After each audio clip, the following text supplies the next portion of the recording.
Now, there are lots of scare cards here. There are, Jack and the Queen is enough to scare David O'Callaghan off. It's a bet of 55,000 from Stevic.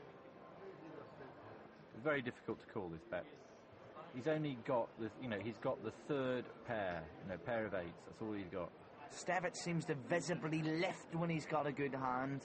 He seems to deflate very quickly at the end of a hand. I don't understand him betting here, really. I would have checked to give a free card. There's no flush draw out there.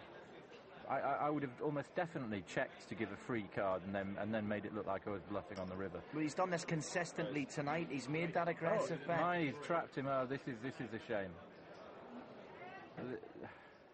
O'Callaghan on a pair of eights. He's back raised him. 275 in the pot, 150 for Stevic needed. Oh dear, O'Callaghan's made a big mistake here. And so, in my mind, actually, so Stevic. I would have just flat called here and set a trap for O'Callaghan on the river, but he's decided to raise again, and O'Callaghan just cannot call. Well, how many times have we said that tonight, and the calls came in, so nothing's going to surprise me. Stevic is involved in the hand. Logic goes out the window when he's involved. Yeah, but he's got the nuts. You can't. It's not difficult to play the nuts, but it's, you want to get paid when you hit the nuts, and he's not. He's not going to get paid. I mean, he's incredibly lucky that he's actually managed to get David O'Callaghan to come over the top of him by betting. I actually thought that was a bad bet, the 50,000, but David has come over the top. I think it's a bizarre bet. So what? He's folded that. That's what we expected. That's what we called. We've seen a bad bet after the flop from Stevic. Then we watched O'Callaghan make a worse bet, and then we seen it. And rather than flat calling that raise, we see Stevic going in again over the top. Strange hand. It was a strange hand. I would have played it completely differently, but that's me. A lot of other players would have played it completely differently. You never know. But you haven't won a hand, so you haven't actually won a game of poker since you actually won £1 million. Well, I've retired. I think that David O'Callaghan would admit that himself, that he's probably inexperienced in heads-up play. So, the middle pair is actually a very strong hand in heads-up play if a player doesn't raise before the flop and an ace comes on board. So O'Callaghan's starting to get back down towards the doldrums again, where his stack shortening. He's going to have to make a move fairly soon if he wants to win that top spot and that trip to Monte Carlo. No, I agree. I think he's going to feel very vulnerable after that last hand. And now we find Stevic with another massive hand. Well, a massive hand heads up, Ace King. This is a hand you want to play in a ring game. A ring game, by the way, is 9 to 10 players in home. Thank you, John. There's a jack ace here. We're going to be looking at an all-in, no doubt, from O'Callaghan. That's what he was looking for. Stevic calls me. This is electric stuff. The jack needs to come out. Yeah, he's dead to 3 cards. And this could be it. After everything tonight, this could be it. Yeah, this is. I mean, it's all over. I mean, no, that's never all over until the flop comes out. He could hit it. He's got 3 out. Come on, the jack. Because I've been partisan there to the Irishman. Come on, the jack. Look how slow the dealer's doing that. Come on, he's one of us up now, 3 hearts, but no one's sitting with a heart, so forget the flush draw. Look at his dad in the background. He's gone mad. They've gone mad. So the king still gives it to Stevic. The king now needed for Stevic. O'Callaghan in the 2-pair, but Stevic has that ace. I can't believe that our dealer's turning the card so slowly. What are you doing to us? Let's see the river. If it's a king, it's all over. And it's not. Deuce. He lives to fight another day. It's amazing. 490,000 chips. Look at that face. I mean, it's just completely deflated again. It's one of those hands, John, that plays itself. It's as simple as that. We've got ace king one side, we get ace jack the other, and heads up. Any bet made's going to be called. We just sit back and watch the fireworks go off. It's a really difficult. This guy won't lie down. Oh. This is the problem. He won't lie down. And here we go. Queen king now for Stevic, and he's getting the cards. It's a big hand.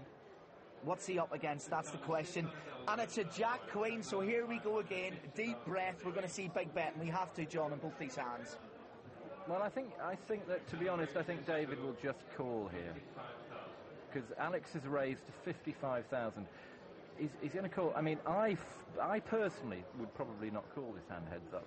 Now that I've got so many chips, I'd probably wait for a better opportunity. But he's going to call. He's going to call. But they're both players that like to go with face cards. We've seen that heads up. Yeah, they're both. David's probably a bit more of a gambler than.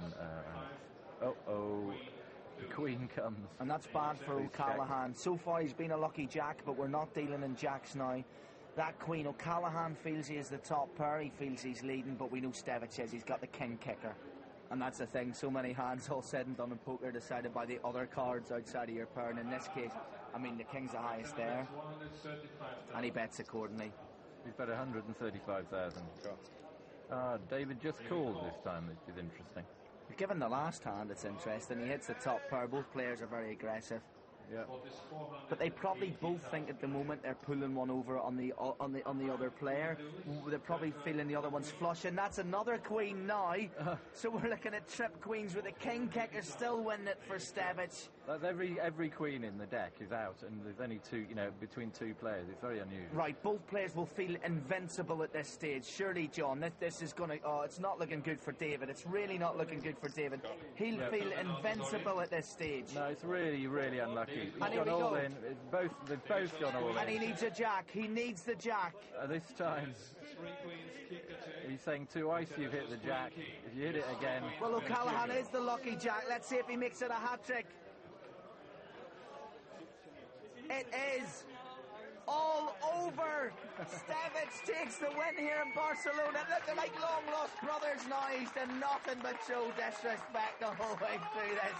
The hairy-chested man that takes it. What a win. And I mean, there was nearly tears from him there. He can't believe it. He's ridden his luck tonight. O'Callaghan's family. Everyone's giving him a nice round of applause. Good game, great last hand. Just played itself. Oh, it's great. I mean, I think he's played really, really well throughout all of this tournament, and he certainly deserves to win it. And I'm really pleased for David O'Callaghan because he's a really nice guy, and he played his best game. I'm sure even he would admit he played his best game. So here's how the final 8 finished, but all that matters is that name at the top. We're going to talk to David and Alexander, who'd like to thank his mom, would like to thank God, would like to thank John Duffy. That's probably taking it too far. Let's hear from them. Commiserations for not winning, but congratulations for coming second. You had a fantastic tournament today. How did you think you did? Quite well. I got a lot of very lucky cards. I played as well as I could. Well, I think for a period there in the last table I got a bit tired and lost the run of things, but then got it to heads up, did my best, thought I had it. Luckily enough, I don't think I deserved it. But some of your bluffs were amazing though, weren't they? I know, the 7-2. I don't know. I thought he was at it. That guy was robbing all the time, and I thought if I went over the top he'd fall. He didn't, so... He didn't. Well done anyway. I'm going to go to Alexander. Alexander, congratulations on behalf of everybody, and I'm sure they're going to give you a round of applause. It was a close game, but you held your way through the whole game. I bluffed a lot, I did, and that's, I think, how I won today. I made a few good moves, I think, and had a few lucky hands as well, like the last one. Well, I look forward to seeing you in Monte Carlo. Thank you. I'll be there, cheering you on, and well done both of you, and of course we'll be presenting you with your trophy very soon. Who cares about a trophy when you get a cheque for €80,000 and more importantly a seat at the final in Monte Carlo of the European Poker Tour? Who needs people like John and I to say goodbye when we've got Sweet Caroline? Well, that's it from the European Poker Tour for this evening. A magnificent tournament with the young guns of European poker battling it out to a thrilling finish. We hope you enjoyed it, but from Barcelona, it's Buenas noches.